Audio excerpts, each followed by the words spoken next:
Hey guys, Jen here with Serenity Hill Farmstead. We are on day 3 today of homeschool prep week. So today I am in my teacher corner of our classroom slash dining room. You saw yesterday that I tackled the bookcase, that built-in, and our homeschool cabinet.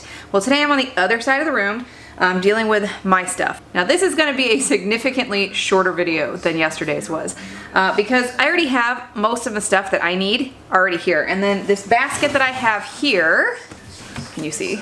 This basket here is pretty much all I have left to put in this area as of right now. I do have some supply stuff that is in my office that I really would prefer would be in here, but I really don't want a cluttered school space. If I have to pick a cluttered spot, it would be my office, unfortunately, way before the school space because I need to work efficiently. So let me show you what I have here because this is a new space. So this is the same corner we have our whiteboard in. It's just right underneath it. And we had this empty space because I would stand here to write on the whiteboard, and so would the kids. But we kind of went a different way. We were using these thingies right here for the kids to write on, which I'll show you in a minute. And I'm writing on the whiteboard, and I can stand here perfectly comfortably with all this here in the way, and it gives me extra storage space, as you can see. So I like this area. So how I decided to put this together was just with some old crates and an old wire basket. I got these very, very cheap, like $5–10 bucks. Probably cost $20–25 for the whole thing. I got this from a local antique store. They've got tons of these kinds of things, so I just grabbed some things that I thought would stack well together, and here we are. Okay, so I have my iced coffee because it is currently 7 o'clock and I have a lot of work to do tonight, so I'm gonna be up very, very late. I need some caffeine. So got my coffee. We'll leave that there. And I'm gonna go ahead and get this done.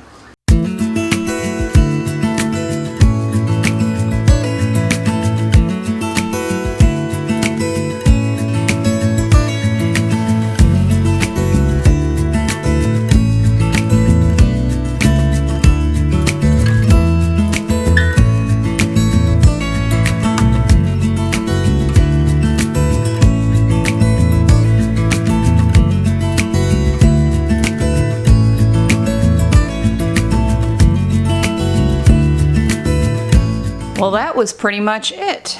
But before I give you a full walkthrough of everything and show you what are on my teacher shelves, that last sheet you saw me do is just this homeschool sheet that's got random bits of scripture here and there that all is very pertinent to our homeschool. And this I printed out years ago from another online planner I can't remember the name of, and I always just kept it and reused it from year to year because I love it. And this is the homeschool planner. If you haven't seen this, I'll pop the iCard up for you guys to see it. This is the homeschool planner that I designed for this year, and if you're interested in seeing the walkthrough and getting a copy of it, you can go ahead and check that out. All right, so we're gonna start at the bottom here. This little pile right here, this is college ruled note paper, or the extra that I keep specifically for Wyatt. And the stuff underneath there, that is his freshman year language arts, and it is going to sit there until I figure out a good filing record-keeping system. It's out of the way, it's safe, and it's not taking up too much room, so it's just going to stay there. That white binder is my homeschool planner.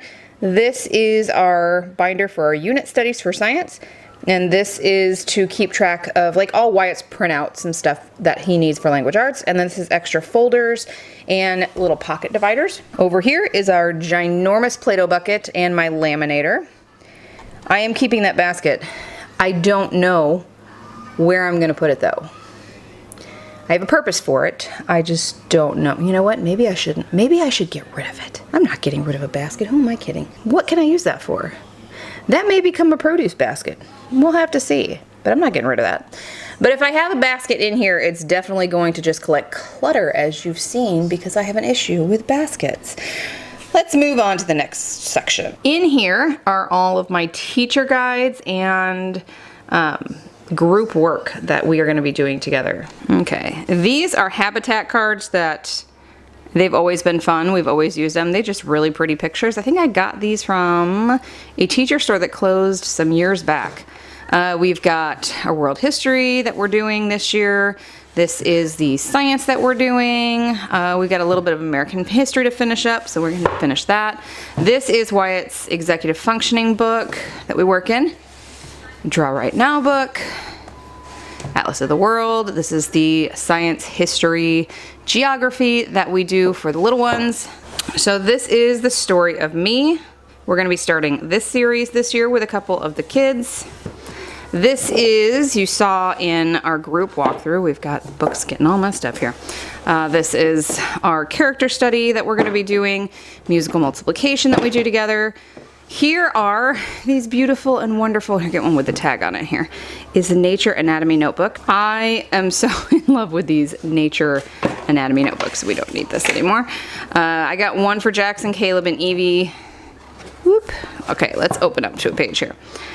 See, now we have never done any work in these and they still lay pretty good. We've got little drawing lessons and then you practice here and then lots of prompting and it gives you topics to do, separated by season, which is absolutely perfect. That's how my homeschool planner is separated and how we homeschool. So it is a beautiful, beautiful book. Here's another drawing one, an anatomy, little anatomy lesson. So one for each of them. This will be their nature journals for this year because I got rid of the ones, well, I didn't get rid of them, but I set them aside from last year because we're not going to continue in those because there really isn't much paper left and I just have to get another one, so why split it up? Just get new, bright and pretty ones.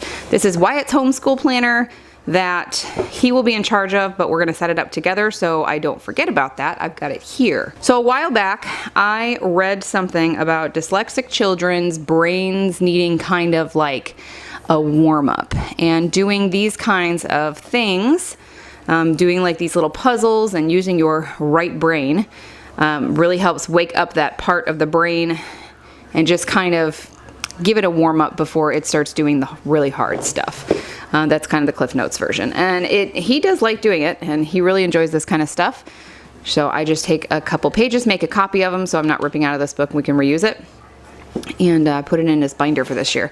This is the workbook. I used it a little bit with Wyatt, and then we switched this executive functioning workbook. But this is great for Caleb, so we are continue with this. Step drawing, 10-step drawing animals. I got this from Hobby Lobby. The kids really wanted this. You see, it's a really pretty book. Lots of details on the drawing. You can tell we like to draw in this house. Caleb really wanted this because he is absolutely, hands down, obsessed with cats. Loves them. All cats of all kinds. So we've got that. This is the IEW Teacher's Manual that I'm going to be using for Wyatt. This is the Creative Writing Notebook number 2 for Jackson. I'm keeping this in here because I don't want him to just start doing stuff in it. I want to walk through it together with him. So for now, it stays in here. That'll eventually move into his stuff. Now, I'm going to go over this in another video, but for now, I'm planning on doing bits and pieces of this. We don't do a full history curriculum. I told you we were doing this with the littles. If you saw the group studies video, I explained all that. But I did buy something different, and I will share that when it comes to walkthrough. I'm not going to spoil a surprise right now. Okay, so that is the top bucket, basket, whatever it is. So this basket here is pretty much flashcards, group activities, things that I need to keep track of, or that the kids tend to wander off with, like these.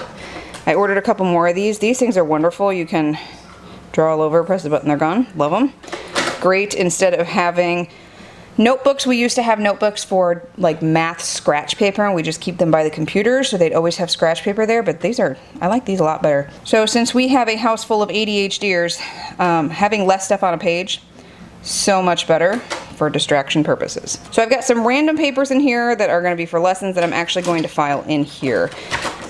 And these are things that go up on our clipboard. You have this whiteboard that is magnetic and dry erase for our magnetic letters. This is reusable sticker pad habitats that we'll be using for the littles, mostly Caleb and Evie. And here are these mats that I showed you guys yesterday. They're dry erase or wet erase, whatever. So we like those.